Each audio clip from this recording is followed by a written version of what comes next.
Welcome back to our program. I'm Raymond Wu.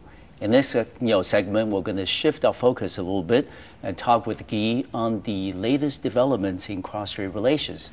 Guy, we understand that since March 2008, that there's been a lot of positive progress in terms of, at least in the area of normalizing the economic relations between Taiwan and China.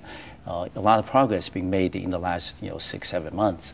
How does your membership in your chamber regard the changes that have already happened? For example, the direct charter flights and also the shipping lines and things and all become a reality. How does that help the membership that are already operating either in China or in Taiwan? Yeah, of course. I mean, this has been the biggest, not surprise, but in a way it was a surprise to see this moving so fast, so quickly, and quickly.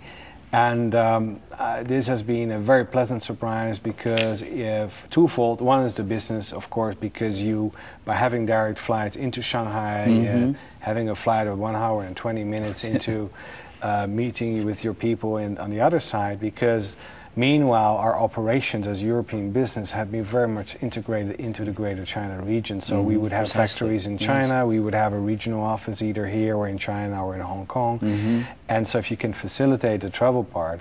Secondly is the cargo. If you can facilitate the speedy delivery of components to factories or R&D components that need to be analyzed. This is vital for any business to have direct shipping or air transportation.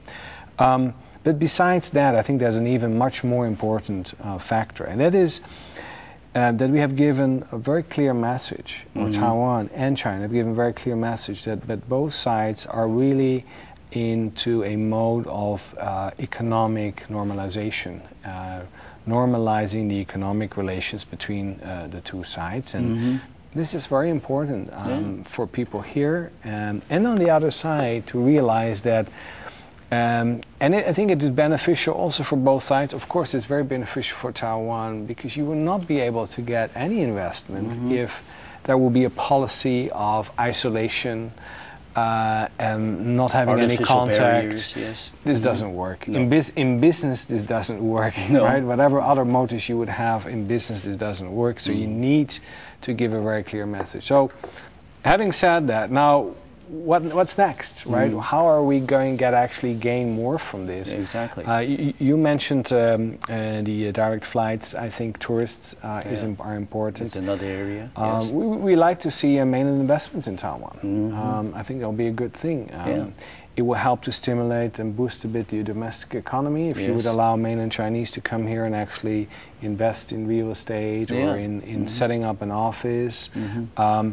And likewise, we are very happy to see that restrictions on investment in mainland Chinese financial products like mutual funds, including China shares, have been lifted. Anyway, we need this now with the economic crisis to get some people buy some funds and some shares, right? So, and so we really see a lot of synergy between the market. And as I said earlier, Taiwan is strong in the higher end of the value chain in terms of manufacturing, is strong in services, financial services, for instance.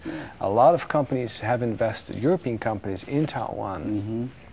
Not just to develop the Taiwan market, but actually to export human resources to the Chinese market and to man their network of branches in China. So there's a lot of synergy. And one other very interesting aspect, I think, that was brought up earlier in some of your chamber's meetings was the sense that with the progress that we've seen in cross-strait relations, that in the future, especially from the business perspective, any trilateral relationship that involves both China and Taiwan will be likely to become a positive sum strategy in terms of, compared with others, compared with before, that it used to be a zero-sum situation. And now that thinking, that mentality has changed, that we can create a win-win-win, three-way, winning situation, creating a positive sum that involve both China and Taiwan. It's not a mutually exclusive, type of mentality anymore. Especially we mentioned about the charter flights, and hopefully by summer of 2009, that we'll have the charter flights becoming scheduled flights.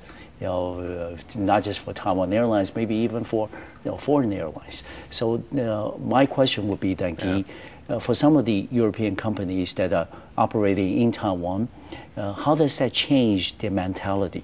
Like you said earlier, that a lot of European companies were coming, especially in the financial services sector, to invest in Taiwanese banks, not for the sense of only Taiwan domestic market only, but onto the mainland China domestic market as well.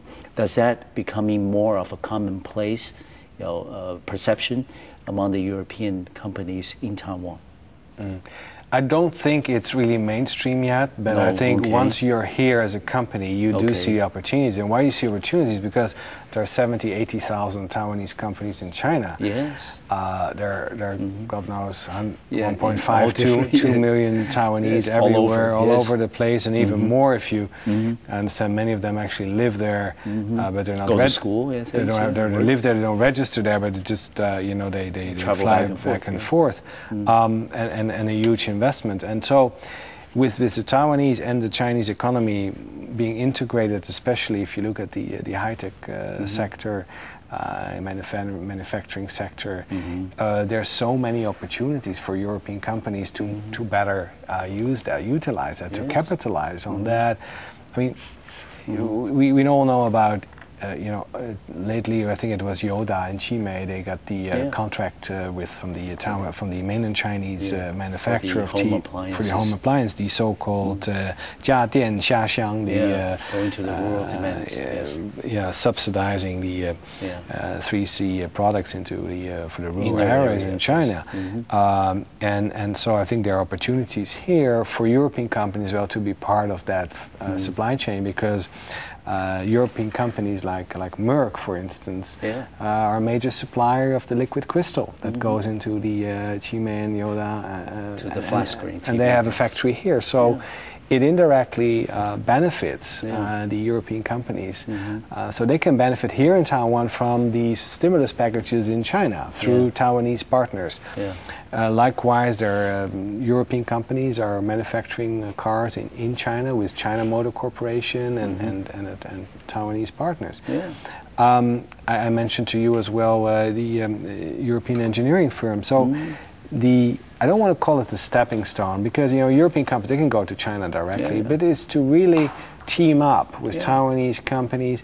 And you know what, Taiwanese companies like it as well, because their need for certain core technologies. I get a lot of CEOs from Taiwanese companies calling us saying, hey, Guy, we want a certain telecom peripheral appliance. Can you introduce me to some companies? Our CEO is leaving tomorrow to Europe. So you cannot invent everything here in Taiwan, and Taiwan has become strong and strong in R&D. A lot of people still deny that Taiwan is really strong. I don't believe that. I think they're actually quite strong in R&D, and I'm quite impressed with companies like Guangda and all these are doing here in Taiwan. So, but they sometimes need that specific niche technology that has been developed no matter elsewhere in the United States or here or in Europe. And team up and then go into China. So that's what we're telling Europe, and that's when we go to Brussels every year. We meet with the European Union. So Taiwan is a good place. And you brought up this very important concept of coordination. We talk about the stimulus packages. We talk about investing here and there. I think what's very important is the concept of coordination. Knowing what the other government in another place is doing and what kinds of opportunities are there is very important, to direct your resources, your companies, your capital into that area. And that, of course, could be a very important job for the Chamber of Commerce here. And we know that you've come up with periodic reports about very important issues, for example, on the clean air. That's right. And this is a very important topic in Taiwan as well. What other areas that the Chamber is doing, ECCT is doing for companies in Taiwan? Yeah, well, I mentioned to you energy conservation, and I think this is another report. This is done by the ECCT Automotive Committee, where we look at, if you have to save fuel and do fuel consumption, what areas could you do that? Hybrids are very popular, hybrid cars. But in Europe, we have something called Euro 4, Euro 5 diesel, and that is an area where we feel that Taiwan can do more. There's still a bit of a misconception about diesel. It's dirty, stinky, polluting the air, but actually there's a diesel, if you have the highest level of diesel is actually it's clean, it doesn't smell, it doesn't smell, and it's very fuel efficient as well. So we're trying to share that technologies or different technologies with the Taiwan government and industry. That was the purpose behind this study. Okay, so those are very important, important steps that we can take to improve the understanding and the exchange between Europe and Taiwan. And when we come back, we're going to continue this conversation with Guy, and we're going to talk about, how can we make the visits, the travels between Taiwan and Europe much easier. Beginning with the March 3rd, lifting visa for England, for Taiwan travelers to travel there. We'll be back shortly.